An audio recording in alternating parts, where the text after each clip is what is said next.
Assalamualaikum warahmatullahi wabarakatuh. Alhamdulillahirabbil alamin. Wassalatu wassalamu ala asyrafil anbiya wal mursalin wa ala alihi wa sahbihi ajmain, amma ba'd. Rabbi shrah li sadri wa yassir li amri wahlul 'uqdatam min lisani yafqahu qawli. Qala Allah Ta'ala fi kitabil karim, a'udzu billahi minasy syaithanir rajim. Fadzakir fa inna dzikra tanfa'ul mu'minin.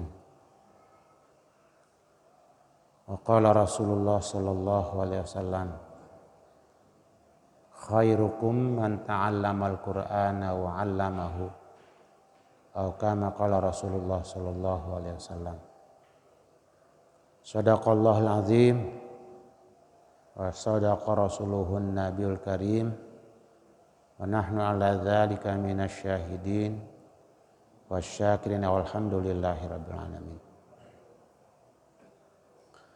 Jamaah salat subuh yang dimuliakan Allah Subhanahu wa taala, alhamdulillah pada pagi hari ini kita masih diberikan kesehatan dan kesempatan untuk beribadah kepadanya, di mana banyak saudara kita hari ini yang tidak bisa beribadah karena sakit, karena sibuk dengan amalan duniawi dan pekerjaannya, dan karena memang sudah dipanggil oleh Allah Subhanahu wa taala. Jadi kita alhamdulillah masih ada hayat di kandung badan. Kita lanjutkan kajian kita masih bersama kitab Ihya Ulumuddin di masalah adab Al-Quran dan adab tilawatul Quran, termasuk fadilatul Quran. Qala al-muallif rahimahullah wa nafa'ana bi'alumihi fid dharaini amin. Fi dhammi tilawatil ghafilin, pada tercelaknya orang-orang yang baca tapi dia lalai, baca Quran tapi dia goplah, ya, gapleh. Dari gapleh itu goplah, gofil. Kalau gapleh mainannya, goplah masdarnya, kemudian gofil orangnya. Gofil adalah orang-orang yang lalai. Makanya banyak orang yang berbuat lalai dengan mengerjakan pekerjaan yang tidak ada artinya. Qala Anas bin Malik radhiyallahu anhu, rubbata lil Qur'an wal Qur'anu yal'anu. Berapa banyak orang yang baca Quran sementara Quran melaknatnya dan mengutuknya. Kenapa? Karena dia baca qul huwallahu ahad. Katakan Allah itu Maha Esa. Tapi dia menyekutukan Allah dalam kesehariannya, dalam kemingguannya, dalam kebulanannya, dan dalam ketahunannya. Ada pekerjaan-pekerjaan yang bertentangan dengan tauhidullah, maka Al-Ikhlas yang dia baca tadi, surat Al-Ikhlas tadi, justru akan mengutuk dia, akan melaknat dia. Makanya ketika kita baca Quran, alhamdulillahi rabbil alamin, itu nanti malu. Kalau ada orang yang memuji-muji kita, malu. Kenapa? Segala puji bagi Allah, segala puji milik Allah yang menguasai alam semesta. Apatah lagi memang ada orang sengaja pengen dipuji, pengen diangkat-angkat, pengen dihormati. Nah, ini tentunya Al-Fatihah yang dia baca belum masuk. Ketika dia mengucapkan alhamdulillahirabbil alamin, maka dia tidak pernah ingin dipuji dalam sholatnya, dalam puasanya, dalam berzakat dan berinfak dan bersodakohnya, dalam berbuat baiknya. Dia tidak ingin mendapatkan pujian dari orang, tapi dia ingin mendapatkan penghargaan dari Allah Subhanahu wa taala. Maknanya ikhlas banget. Ya, enggak disebut, enggak ada masalah. Disebut istighfar, astagfirullahaladzim. Malu saya sama Allah. Emang kenapa? Emang bisa apa kita kalau bukan Allah yang kasih? Emang kuat apa kita kalau tidak diberikan kekuatan? Jadi makanya Al-Fatihah itu menundukkan, merendahkan kesombongan, menurunkan tingkat kesombongan sampai pada terbuang sama sekali. Alhamdulillahirabbil alamin. Nah, ketika kita baca Al-Fatihah harus diwujudkan dalam amaliyah hidup kita. Jangan sombong, jangan angkuh, jangan mentang-mentang, ya jangan minta dipuji-puji, enggak usah. Kita sholat-sholat aja, kita puasa-puasa saja. Kita berzakat, bersedekah, berinfak, itu kita kerjakan lillahi ta'ala. Kenapa? Karena kalau kita nanti mengerjakan ibadah, mengerjakan yang baik-baik karena ingin mendapat pujian dari orang, Al-Fatihahnya enggak masuk. Ar-Rahmanir Rahim, yang Maha Pengasih lagi Maha Penyayang.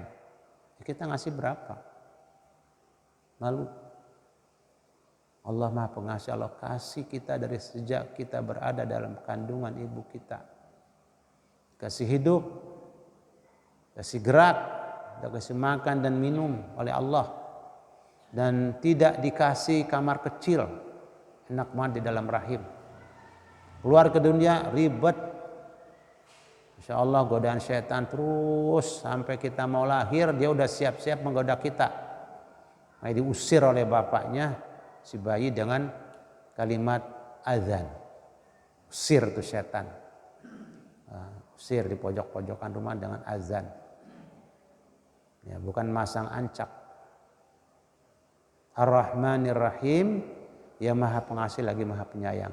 Itu pesannya di samping doa kita agar diberikan kasih sayangnya. Pesannya juga kita jangan suka sombong dengan apa yang kita kasih. Allah Maha ngasih. Allah Maha sayang sama kita. Allah Maha kasih sama kita. Terus setelah 2 tahun dari usia balita, bayi 5 tahun terus sampai kita dewasa, udah mulai paham hidup, minta kepada Allah, ya Allah, berikan saya rizki berupa calon istri yang solehah, berupa calon suami yang soleh. Berdoa terus dari mulai usia 17 tahun, anak laki 17 tahun udah berdoa, boleh ya Allah berikan calon istri yang salehah. Kalau bapaknya, kalau ibunya, doanya bukan dari situ, doanya sejak begitu lahir. Alhamdulillah, semuanya sempurna, fisiknya mudah-mudahan juga sempurna, jiwa dan mentalnya, akhlaknya, moralnya, kemudian Allah berikan jodoh orang yang saleh. Kalau perempuan, orang yang salehah. Kalau dia laki-laki, begitu si bapak dan ibu. Kita minta dari situ. Kalau yang memang bersangkutan memang kadang-kadang kesadaran belum ada, pas dia dewasa belum paham. Jangan pakai tenaga kita dan kecerdasan kita untuk berstrategi untuk dapatkan pasangan yang salehah. Nah. Pakai doa dulu. Doa. Jangan pakai duit kita nanti dapat wanita matre. Jangan pakai harta kita nanti dapat wanita matre, ribet banget, susah. Kita berdoa. Nah, ini diingatkan rubatalil Quran wal Quranu yal'unuh, hati-hati. Berapa banyak pembaca Al-Quran sementara Al-Quran mengutuknya, melaknatnya karena pesan-pesan yang ada di ayat tidak dicerminkan dalam kehidupannya. Maliki yaumiddin, dialah yang merajai, yang menguasai hari pembalasan. Kita nanti malu banget, takut banget hari kiamat. Makanya jangan berbuat dosa. Hari kiamat gak ada yang bisa nolong kecuali amal perbuatan kita yang baik-baik. Salawat kita kepada Nabi. Karena nanti yang meraja hari kiamat itu adalah Allah wahdah. Allah tunggal yang Maha Esa, yang nanti akan menggoncangkan seluruh gunung yang ada. Dan semuanya jungkir balik kecuali ada 7 kelompok orang. Maka di situ ada unsur doa dan ada unsur takut. Unsur doa di mana kita, ya Allah, tempatkan saya pada hari itu di istanamu, di vilamu, di naunganmu. Kalau bahasa hadis dulu naungan. Cuman sekarang bocah naungan kadang-kadang kurang nyambung. Istana, villa, rumah keren gitu. Karena memang sejak zaman banyak perumahan, jadi banyak orang tahu rumah-rumah keren. Dulu kita rumah sederhana aja. Nah, Bapak Ibu rahimakumullah, wa qala Maisarah, berkata Maisarah. Maisarah nama laki di zaman untuk orang-orang Arab. Tolhah, Maisarah itu nama laki. Tapi di kita bisa dipakai nama perempuan. Sama dengan nama Tolhah itu nama laki, walaupun ada tak marbutoh di belakangnya. Qatadah nama laki. Nama Maisarah adalah ini kurirnya Khadijah radhiyallahu anha saat dia mulai tahu tentang perilaku Nabi kita Muhammad sallallahu alaihi wasallam. Luar biasa akhlaknya. Jujurnya Masya Allah, dagangannya Masya Allah, laku, lapor. Semua yang terjual dan semua yang modalnya dan ini untungnya saya sekian. Kalau mau dipotong ya terserah yang punya dagangan. Tapi saya mau tabungan sekalian uang saya dan modal saya setorkan. Besok ngambil lagi bawa dagangan, jualan lagi, begitu lagi, Masya Allah. Sampai akhirnya pembukanya itu 1 buku, untungnya luar biasa Muhammad Rasulullah. Itu prestasi dagangnya di usia sangat dini. Nah, ini yang perlu ditiru oleh generasi kita. Anak-anak muda di usia dini Nabi sudah punya tabungan keuntungan yang begitu besar dari pembukaan dagang yang dikelola oleh Khadijah radhiyallahu anha sebagai agen tunggal di Mekah. Nama Maisarah lah kurir Khadijah untuk terus melihat, memantau. Siapa itu Muhammad Rasulullah? Kok orang jujur banget ya? Kok baik banget dan dagangnya laku banget. Orang-orang belum pada setor, dia udah datang duluan. Dengan habis dagangan dan uang lengkap, uang bawa barang 10, setorkan 10, kemudian untungnya nih saya untungnya. Kebijakannya ada di tangan Biro Keuangan Khadijah radhiyallahu anha. Nah, anak-anak muda, tolong anak-anak muda, Sirah Nabawi dibaca bukan sekedar salawatan yang diulang-ulang, itu bagus, tapi sebatas itu belum sampai pada target. Belum. Masya Allah. Nah, ini luar biasa nih Maisarah, kurirnya Khadijah, memantau Nabi kita. Dilihat dagangnya, kelakuannya, perilakunya di jalannya, dengan pembeli, dengan para pelanggannya kayak apa sih? Kok bisa cepet banget dagangannya habis? Heran saya, kata Khadijah. Heran juga ini orang untungnya akhirnya sampai pada akhirnya puncak-puncaknya karena memang akhlaknya begitu tinggi. Wa innaka la'ala khuluqin azim. Engkau Rasulullah benar-benar akhlakmu, budi pekertimu begitu cantik dan indah. Di Al-Quran yang melukiskan akhirnya Khadijah tertarik, ya, jatuh asmaranya. Nah, dari situlah kurirnya menyampaikan pesan pada Rasulullah Sallallahu Alaihi Wasallam bahwa Khadijah melamar Nabi kita Muhammad Sallallahu Alaihi Wasallam di usia 25 tahun, Khadijah usia 40 tahun. Saudagar, kaya raya. Tuh Khadijah.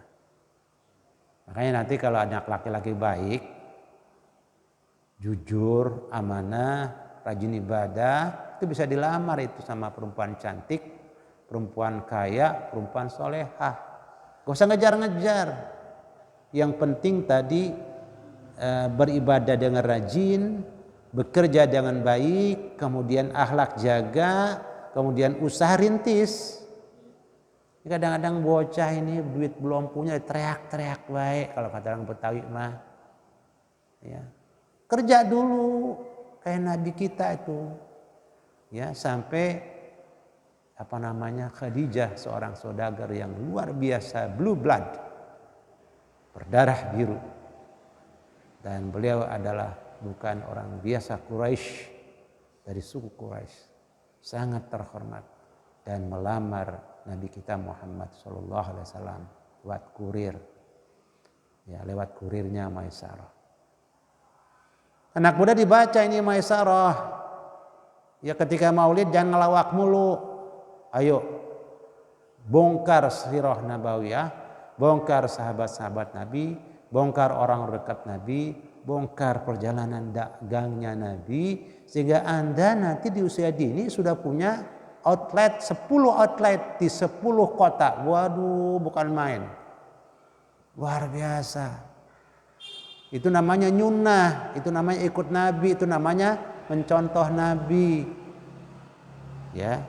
Al-gharib wal Qur'anu fi jawfil fajir. Yang aneh Pak, Bu, Al-Quran itu berada di kerongkongannya orang yang berbuat zalim, berbuat jahat, berbuat dosa. Al-Quran kan melarang berbuat dosa. Al-Quran kan melarang melakukan perbuatan maksiat. Dia mau maksiat.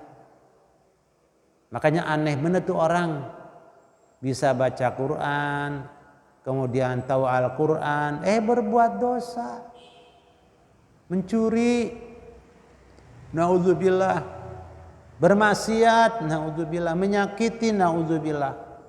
Jaga hati-hati matanya, mulutnya, telinganya, tangannya, kakinya. Makanya orang yang hafal Quran kemudian membawa Al-Quran dan dia paham Al-Quran, dia praktekannya adalah orang khairukum man ta'allamal Qur'ana wa 'allamahu.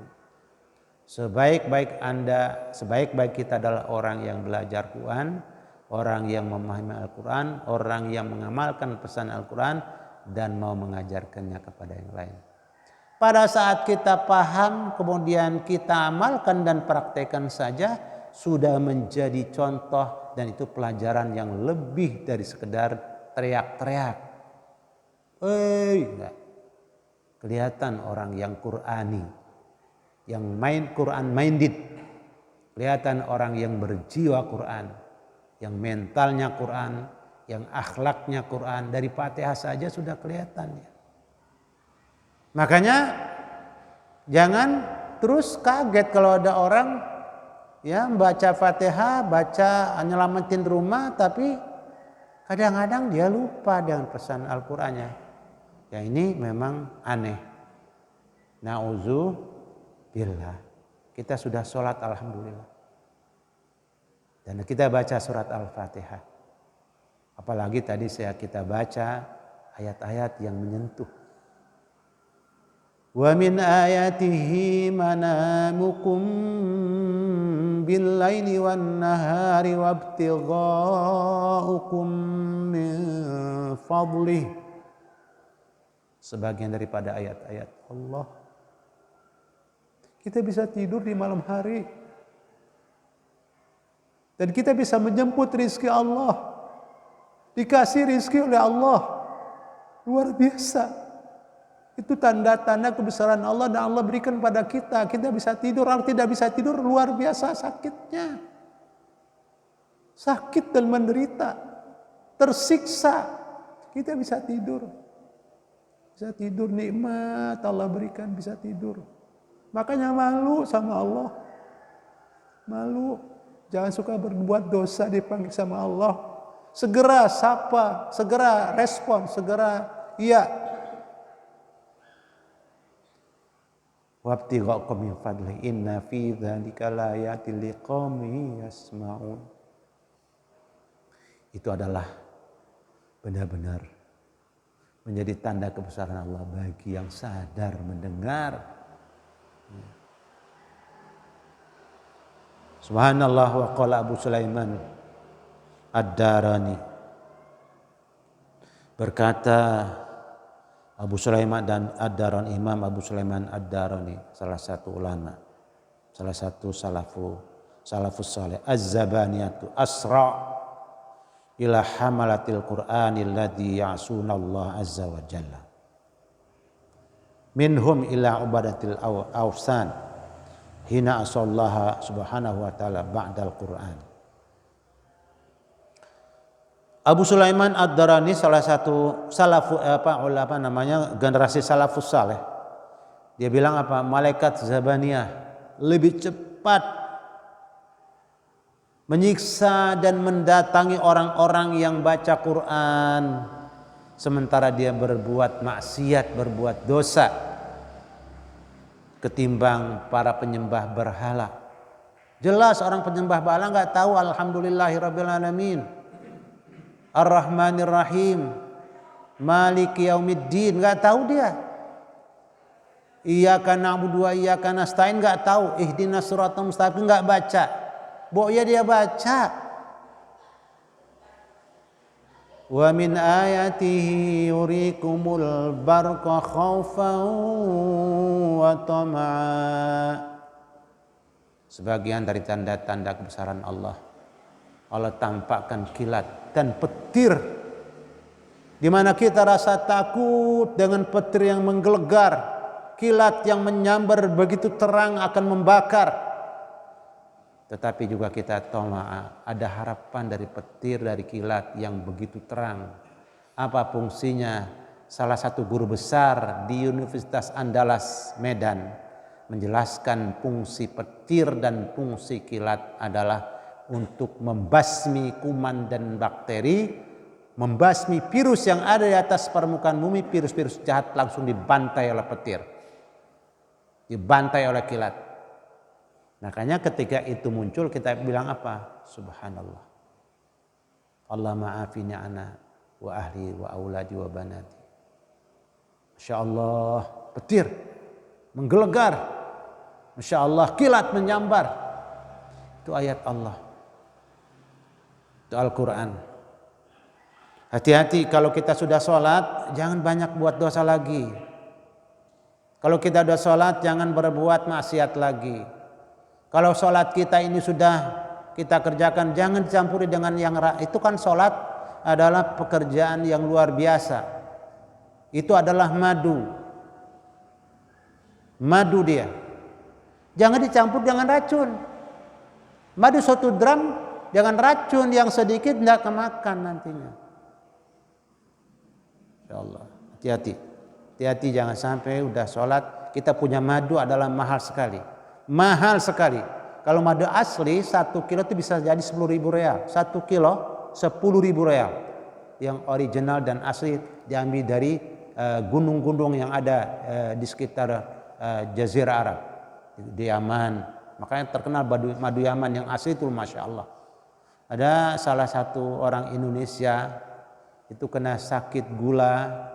Sudah luka di kaki. Dagingnya Masya Allah sudah membusuk.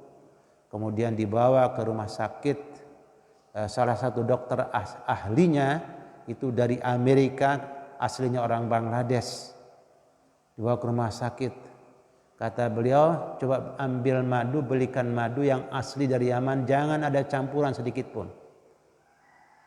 Nah, bawa sini. Dan original boleh ngambil dari sarang yang memang tawon-tawonnya dari bunga yang mereka makan secara alami. Bukan juga tawon yang diternak. Dibelinya oleh anaknya sengaja, karena anaknya panik lihat bapaknya sudah, dia berangkat ke Yaman, dia beli, dibawa ke rumah sakit, langsung kakinya yang sudah luka, mohon maaf, udah busuk ini Pak, udah busuk, dikorek, dibersihkan daging busuknya, kemudian ditabur madu, langsung dibalut, diperban, dalam waktu 1 minggu tumbuh daging normal, luar biasa dahsyat. Wa nunazzil minal Qur'ani ma huwa syifaa'un wa rahmatul lil mu'minin. Kenapa ada surat An-Nahl, ada surat Tawon yang menjelaskan mengeluarkan madu yang bisa jadi obat dari perut tawon tersebut. Tapi sekali lagi bukan tawon rekayasa, bukan makanan tawon rekayasa, tapi tawon yang asli dan makanan yang original yang asli dari alam. Kayak kelanceng tuh madunya, lebih mahal itu daripada madu yang dijual di apotik sekalipun. Karena itu rata-rata madunya madu ternak.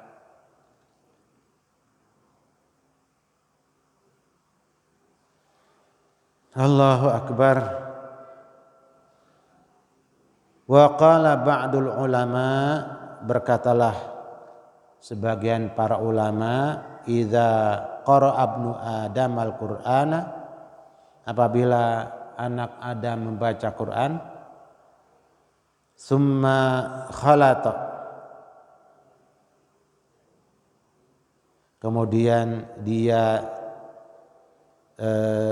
campur alias sesaat berhenti.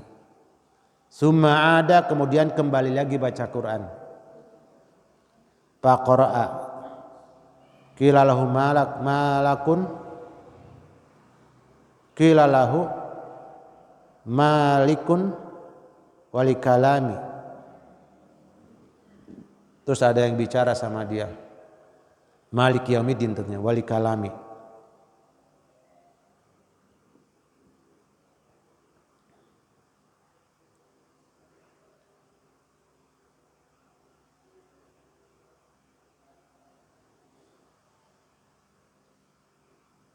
Dia diberikan kehormatan oleh suara dari langit. Luar biasa orang itu. Mendapat kehormatan, itu adalah firman-Ku, kata Allah. Itu adalah pembicaraanku yang sedang diulang-ulang.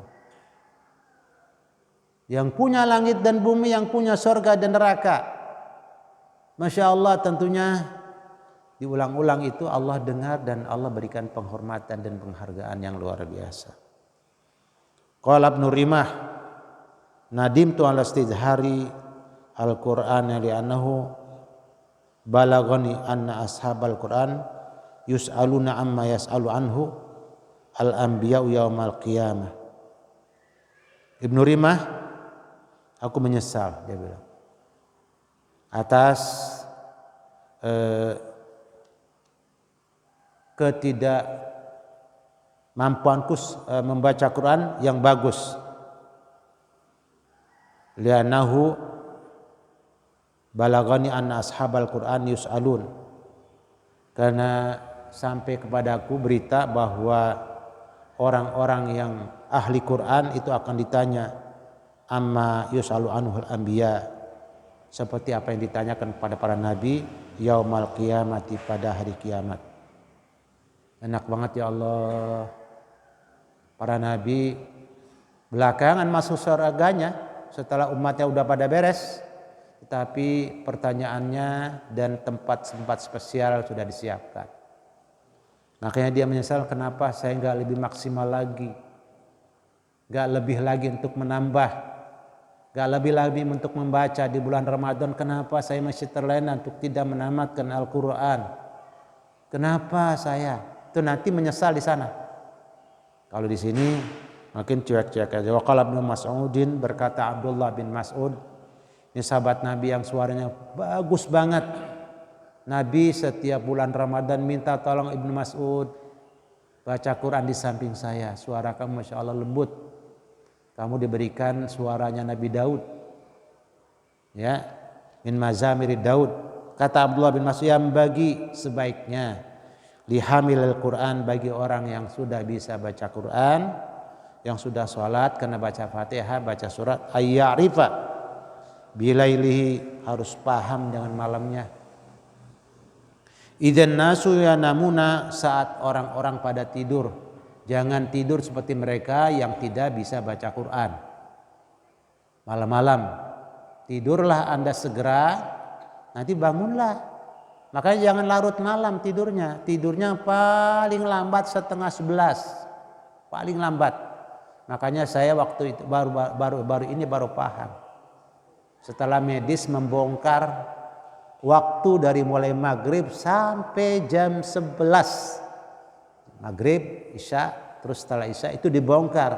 Udara kemudian diakurkan. Ada apa di langit, ada apa di sekitar kita? Udara yang kita butuhkan kapan saja. Itu Masya Allah. Ternyata kita jangan diulang lagi tidur di atas jam 11. Di bawah jam 11. Kenapa? Ternyata kalau kita tidur di atas jam 11, itu organ yang paling diserang adalah kita punya liver, punya hati. Hati-hati. Hati itu fungsinya sampai 500. Sementara jantung cuma 1. Fungsinya cuma 1, dia adalah menggerakkan darah. Kemudian ginjal adalah memilah. Sementara hati fungsinya sampai 500. Jangan sampai kita membiasakan tidur di atas jam 11 malam. Tidurlah di bawah jam 11. Nanti kita bangun 1:30 kah? 2:30? 2:30, kita bangun, hirup udara itu, biar kita tetap segar dan sehat. Dan setelah kita sholat, setelah kita berdoa, bobok lagi, boboknya bantalnya pakai tangan kita, insya Allah subuh pasti bangun. Kalau pakai guling sama kasur, sedap, ya nggak bangun subuhnya. Ya, pakai bantalnya, pakai ini lengan kita, tidur dah. Supaya mengembalikan memori kita dan betul-betul fresh. Yang punya Quran, yang hafal Quran 2 surat, 3 surat, 4 surat, apalagi sampai 30 juz, apalagi sampai 2-3 juz, jangan tidur di malam hari seperti mereka yang tidak punya Quran. Tidurlah cepat, bangunlah cepat. Nah, disitulah kita nanti ketika bangun di jam 1:30 malam, kita berwudu, kita baca Al-Quran. Bismillahirrahmanirrahim. Al-qari'atu mal-qari'ah. Wa ma adraka mal-qari'ah. Yauma yakunun nasu kal farashil mabthus. Nangis deh. Setelah Al-Qari'ah baca kulhu, kalau witir, udah witir kita doa selesai. Kalau udah witir sholat taraweh nggak usah witir lagi, 2 rakaat saja. Nangis dah. Wa nahari idzan nasu yufrituna. Dan ingat siangnya di saat manusia-manusia yang tidak punya Quran berlebihan, yufritun. Ya, kelewatan, kebablasan, terus saja dunia yang dikejar. Zuhur lewat, asar bablas, maghrib kecapean. La ilaha illallah Muhammad Rasulullah. Kita yang punya Quran jangan. Kita sudah hafal surat Al-Fatihah, itu nanti yang menyelamatkan kita. Begitu azan zuhur, kita sholat. Kalau memang perjalanan jauh, ya Allah, wahai zuhur, saya akan sambut Anda nanti di waktu asar. Akan saya gabungkan Anda penghormatannya di waktu asar. Itu kalau kita dalam keadaan macet kendaraan, di atas kendaraan dari Depok ke Citayam, mobil kita di dalam mobil. Di tengah jalan kan gak mungkin ditinggal tuh mobil. Turun dulu sholat zuhur. Enggak. Walaupun jaraknya dekat. Karena kalau kita tinggal ternyata bergerak, nanti mobil di tengah jalan mau diapain sama orang dari belakang? Kan nyumbat jalan namanya. Udah di dalam mobil aja. Zuhur, bilang sama zuhur, ya Allah zuhur, nanti kau akan saya hormati di waktu asar. Walaupun jaraknya Citayam Depok cuma 6 kilo. Apalagi jauh. Allahu Akbar, hati-hati. Yang punya Quran, yang sudah hafal Al-Fatihah, sudah hafal surat-surat pendek, apalagi lebih dari itu, jangan sampai ifrat dan tafrid. ifrat berlebihan, tafrid sembrono. Wa yahzinuhu idzan nasu yafrahun. Dan hati-hati orang yang punya Quran, ya, jangan Anda terus ikut mereka yang hura-hura. Anda justru harus sedih. Di saat mereka pada hura-hura dengan dosa, istighfar, astagfirullahaladzim, mereka berani amat, ya Allah. Mudah-mudahan Allah kasih hidayah dan taufik, kasih ampunan kepada mereka, ya Allah, berikan petunjuk, ya Allah. Jangan juga sumpahin mampus dah, enggak. Dan kita doakan, ya Allah. Kita harus sedih kalau udah saudara-saudara kita belum juga mau pada ke masjid, belum juga mau pada sadar, udah pada senja, udah di atas 40, masih baik kayak gitu, astagfirullahaladzim, belum juga mau. Kapan itu sedih, Allah? Kita kasih tahu udah gede, ya nggak dikasih tahu bagaimana gitu, sedih kita. Ya, mereka pada main aja, kayak masih bocah gitu. Kalau anak-anak kan dunianya main petasan tuh. Nah kita lagi ngaji main petasan, main dardor di bocah. Itu anak-anak namanya. Oh, nggak paham dia. Ya kalau anak-anak mungkin kita, kalau ini udah pada dewasa, udah pada tua, masih belum juga datang ke masjid dan ke musola. Ya Allah, wa yabkihi idzan nasu yadhakun, dan hendaknya dia harus menangis ketika banyak orang pada ketawa. Wa bisamti idzan nasu yakhuduna wa yakhshawun yakhudun wa bisamti idzan nasu yakhudun wa yash'una wa bi khusyu'ihi. Ini wa bisamti idzan nasu yakhudun, dan sebaiknya kita harus banyak diam ketimbang banyak kongko ngobrol yang tidak ada artinya. Itu loh, kalau udah kayak kita ini ya udahlah, kurangin yang banyak istighfar, tasbih. Kalau sempat kongko ya wajar lah, yang wajar. Sekedar habis berbuka puasa 15 menit, 10 menit sama keluarga silakan kongko. Sama teman 5 menit, setelah itu pamit lagi. Mohon maaf saya harus nyambung kegiatan. Selesailah. Jangan terus larut dengan ngobrolnya. Ya, sampai bermalam ria. Masya Allah. Wa bi khusyu'i idzan nasu yakhtalun, dengan khusyuknya, ya, ketika orang-orang pada enggak konsentrasi ngaji, enggak konsentrasi sholat, enggak khusyuk ibadah. Ini pertanda Anda yang punya Quran jangan kayak gitu. Yang sudah punya Al-Fatihah, sekali lagi kita udah hafal dengan Fatihah, jangan disamakan dengan mereka yang belum hafal Al-Fatihah.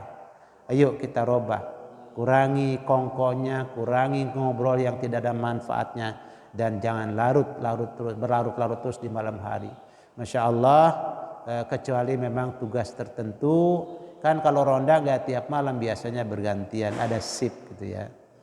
Wa yang bagi li hamil Quran, masih kata Abdullah bin Mas'ud, kita selesaikan insya Allah besok pagi.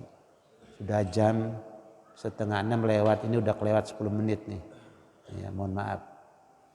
Silakan Bapak Ibu yang punya waktu duduk sampai isyraq, nanti sholat sunnah baru pulang. 2 rakaat aja. Isyraqnya sekarang jam 5.54. Dikit banget tinggal. Ya, insyaallah tunggu sebentar. Insyaallah kita sholat sunat isyraq 2 rakaat. Kita dapat pahala ibadah haji sempurna. Wallahu a'lam bishawab. Baik, itulah yang kita sampaikan, yang kita bacakan dari kitab ini.